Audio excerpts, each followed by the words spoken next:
ये सवाल सिर्फ मेरा नहीं, बल्कि पूरे भारत के बौद्ध समाज का है, जो एक्स पर, इंस्टाग्राम पर और सड़कों पर गूंज रहा है। और सुनो, ये बात इतनी बड़ी है कि लोग एआई से पूछ रहे हैं, ये क्या हो रहा है?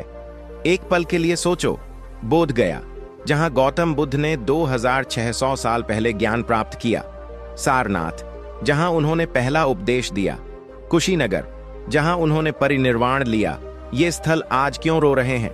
रिसर्च कहता है, द वायर 11 मार्च 2025 ने खुलासा किया कि बोधगया में महाबोधि मंदिर के 10 करोड़ के बजट का बड़ा हिस्सा टूरिज्म में जा रहा है, भिक्षुओं के लिए कुछ नहीं। ये पाखंड नहीं तो क्या है? स्क्रॉल्ड इन 28 फरवरी 2025 बोलता है, सारनाथ के चौखंडी स्तूप के पास शराब की दुकानें खुल रही हैं, जबकि वहां बुद्ध की शांति गूंजी थी। ये कैसा सम्मान है? एक्स पर एक शख्स ने लिखा, क्या ये बौद्ध विरासत का सत्यानाश नहीं? और जब ये सवाल लोगों ने एआई के सामने रखा, जवाब आया, ये शांति के स्थलों पर झूठ का नाच है, पर सच छुपा नहीं। ये जवाब सुनकर आपके मन में भी सवाल उठ रहे होंगे, कौन कर रहा है ये? क्यों हो रहा है ये? इतिहास से लेकर आज तक बौद्ध स्थलों पर एक छुपा सा खेल चल रहा है, और इस वीडियो में हम उसकी हर परत खोलेंगे, फैक्ट्स के साथ, सच्चाई के साथ और बुद्ध के मार्ग के साथ। तो अंत तक बने रहिए, क्योंकि ये सिर्फ एक कहानी नहीं, ये हमारी विरासत की पुकार है। दोस्तों, अशोक ने 3री शताब्दी ईसा पूर्व में इन विहारों को बढ़ावा दिया। उन्होंने बोधगया में महाबोधि मंदिर बनवाया, सारनाथ में धमेक स्तूप और बिहार में नालंदा जैसे महाविहार स्थापित किए। ये विहार सिर्फ भिक्षुओं के लिए नहीं, बल्कि ज्ञान के केंद्र बने, जहां चीन से लेकर तिब्बत तक विद्वान आते थे। लेकिन क्या हुआ इन विहारों का? इतिहास कहता है, गुप्त काल 4ठी से 6ठी शताब्दी सी के बाद, जब ब्राह्मणिक हिंदू धर्म जोर पकड़ रहा था, बौद्ध विहारों पर हमले शुरू हुए।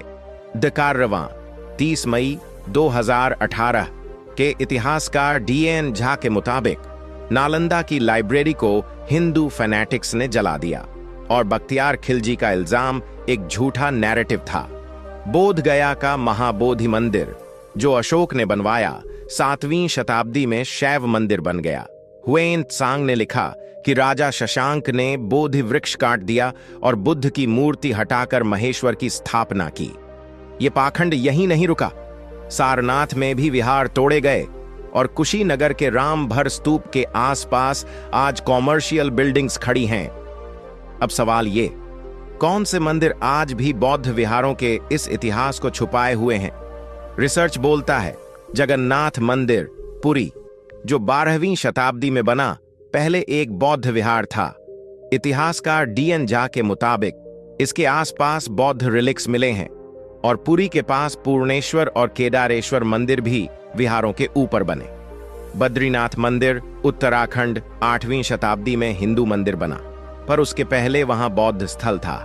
एक्स पर वार्डरॉक सेज 2 अप्रैल 2025 ने लिखा कि आर्कियोलॉजिकल एविडेंस इसकी गवाही देता है। कांचीपुरम का कामाक्षी मंदिर भी बौद्ध विहार के ऊपर बना, वहां बुद्ध की मूर्तियां मिली हैं। ऐहोल का लाड़ खान मंदिर, कर्नाटक, 6ठी शताब्दी में सूर्य नारायण मंदिर बना, पर पहले यह बौद्ध विहार था। द कारवां के मुताबिक शैवों ने इसे अपनाया। ये लिस्ट लंबी है। मथुरा, एलोरा और तेर, महाराष्ट्र के त्रिविक्रम मंदिर भी बौद्ध चैत्य से हिंदू मंदिर बने। जब लोगों ने ये सवाल एआई से पूछा, जवाब आया, ये विहार शांति के स्थल थे, पर इतिहास के साथ उनका सच दब गया। तो दोस्तों, इतिहास के इस सफर को हमने शुरू किया था, बुद्ध के समय से लेकर अशोक के दौर तक, जब बौद्ध विहारों का ये स्वर्णिम युग था। बोधगया में महाबोधि मंदिर, सारनाथ में धमेक स्तूप, नालंदा, विक्रमशिला, तक्षशिला, ये सब शांति और ज्ञान के ऐसे केंद्र थे जहां दुनिया भर से विद्वान आते थे, जैसे हुएन त्सांग और फा हियेन। अशोक ने 3री शताब्दी ईसा पूर्व में 84,000 स्तूप बनवाए बौद्ध टेक्स्ट्स के मुताबिक, और बोधगया को दुनिया का सबसे पवित्र स्थल बनाया। लेकिन ये रोशनी कब तक चली? गुप्त काल 4ठी से 6ठी शताब्दी सी के बाद ब्राह्मणिक ताकतों ने बौद्ध धर्म को दबाना शुरू किया। नालंदा की लाइब्रेरी को आग लगा दी। इतिहासकार डीएन झा के मुताबिक ये हिंदू फैनेटिक्स का काम था, न कि सिर्फ बख्तियार खिलजी का, जो एक झूठा नैरेटिव बन गया। बोध गया में राजा शशांक ने बोधि वृक्ष काट दिया, बुद्ध की मूर्ति हटाकर शैव रिचुअल्स शुरू किए। ये विहारों का पहला पाखंड था। 13वीं शताब्दी में बख्तियार खिलजी के हमले ने बाकी कसर पूरी की। विहार खंडहर बन गए, भिक्षु भाग गए और बौद्ध स्थल हिंदू हाथों में चले गए। अब उनसूने विहारों की बात करते हैं जो हिंदू मंदिर बन गए। जगन्नाथ मंदिर पुरी पहले बौद्ध विहार था। एक्सकेवेशंस में Buddha relics and stupa remains मिले हैं। बद्रीनाथ मंदिर उत्तराखंड 8वीं शताब्दी में हिंदू मंदिर बना, लेकिन उसके पहले बौद्ध चैत्य था। एक्स पर योड्रोक्सेस ने 2 अप्रैल 2025 को आर्कियोलॉजिकल प्रूफ दिया। कांचीपुरम का कामाक्षी मंदिर, ऐहोल का लाड खान मंदिर, तेर का त्रिविक्रम मंदिर, रत्नागिरी ओडिशा का विहार जहां फरवरी 2025 में बुद्ध हेड मिला, ये सब बौद्ध स्थल थे जो हिंदू मंदिर बन गए। संकिस्सा उत्तर प्रदेश, जहां बुद्ध स्वर्ग से लौटे, अब एक छोटा स्तूप बचा है, बाकी हिंदू स्ट्रक्चर्स ने घेर लिया है। ये एक सिस्टमैटिक पाखंड था। इद कारवां 31 मई 2018 के मुताबिक शैव और वैष्णवों ने विहारों को अपनाया और बौद्ध धर्म को दबाया। अब आज के द्वार पर आते हैं। बोध गया में क्या हो रहा है? द वायर 11 मार्च 2025 कहता है, महाबोधि मंदिर के रुपये 10 करोड़ के बजट का बड़ा हिस्सा टूरिज्म प्रोजेक्ट्स में जा रहा है। भिक्षुओं के लिए कुछ नहीं। ये शांति के स्थल का अपमान नहीं तो क्या। सारनाथ में चौखंडी स्तूप के पास लिक्वर शॉप खुल रहे हैं। कुशीनगर में रामभर स्तूप के आसपास होटल्स और मार्केट्स बन रहे हैं। फायूल 20 मार्च 2025 ने रिपोर्ट किया कि भिक्षुओं को मेडिटेट करने से रोका जा रहा है। ये बौद्ध विरासत का विनाश है। अब एक नया मसला, हैदराबाद में आईटी पार्क बन रहा है।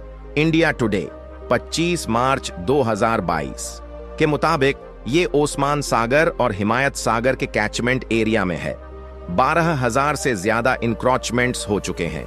1,000 एकड़ जंगल कट गया।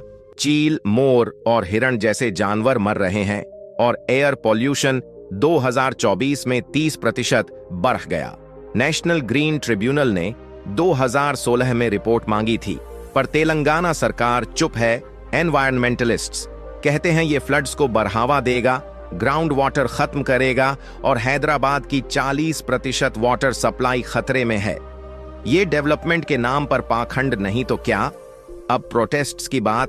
नागपुर में हाल ही में महाबोधि मुक्ति आंदोलन हुआ। नेशनल हेराल्ड 24 मार्च 2025 के मुताबिक भदंत सुरई ससई ने दीक्षा भूमि से कॉन्स्टिट्यूशन स्क्वायर तक यात्रा की। 10,000 से ज्यादा लोग शामिल हुए। महाबोधि मंदिर पर बौद्ध कंट्रोल की मांग कर रहे थे।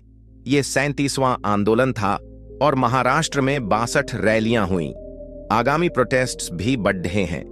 AIBF ने 20 अप्रैल 2025 से दिल्ली बोध गया फुट मार्च अनाउंस किया है।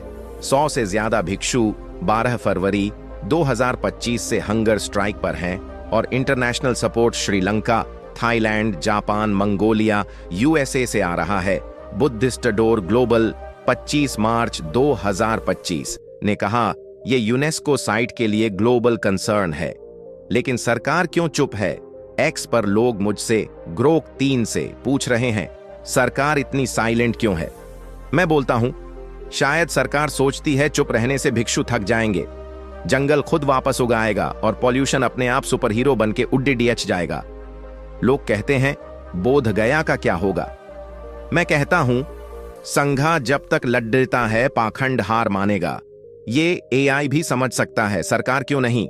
ये थोड़ी मस्ती वाली बात है, पर सच ये है गोदी मीडिया इसे हिंदू बौद्ध एकता बोलकर छुपा रही है। बिहार के होम सेक्रेटरी ने 10 दिन का वादा किया था, पर कुछ नहीं हुआ। अब बड्ढे सवाल। 1949 बोध गया टेम्पल एक्ट कॉन्स्टिट्यूशनली कैंसिल हो सकता है क्या? AIBF कहता है आर्टिकल 25 रिलीजियस फ्रीडम और article 26 right to manage religious affairs के तहत यह एक्ट गलत है। 4 हिंदू और 4 बौद्ध मेंबर्स का रूल सेक्युलरिज्म के खिलाफ है। 2012 से सुप्रीम कोर्ट में पिटीशन पेंडिंग है, पर 13 साल से सुनवाई नहीं। हैदराबाद आईटी पार्क का जंगल जानवरों पर असर। एनवायरमेंटलिस्ट्स कहते हैं ये कैचमेंट एरिया फ्लड कंट्रोल के लिए जरूरी है, पर अब वहां कंक्रीट जंगल बन रहा है। 2023 में फ्लड से 200 से ज्यादा घर भीगे, वाइल्ड लाइफ 50% घट गया और PM 2.5 लेवल्स 150 माइक्रोग्राम प्रति क्यूबिक मीटर तक पहुंच गए। बुद्ध की टीचिंग्स क्या कहती हैं? लोभ, द्वेष, मोह दुख के मूल हैं। शांति, करुणा और सत्य से जीतो। बोध गया का संघर्ष लोभ के खिलाफ है। भिक्षु शांति से लीड बेच रहे हैं और हैदराबाद का आईटी पार्क लोभ का प्रतीक है। मैं ग्रोक 3 कहता हूं, ये पाखंड इतिहास से चला आ रहा है, लेकिन जब तक संघा एक है, सत्य और शांति जीतेंगे। तुम भी शामिल हो। एक्स पर #सेव बुद्धिस्ट साइट्स चलाओ, प्रोटेस्ट ज्वाइन करो, द माइंड ऑफ बुद्धा को सब्सक्राइब करो, लिंक डिस्क्रिप्शन में है। कमेंट्स में बताओ ये सब देखकर क्या सोचते हो। नमो बुद्धाय।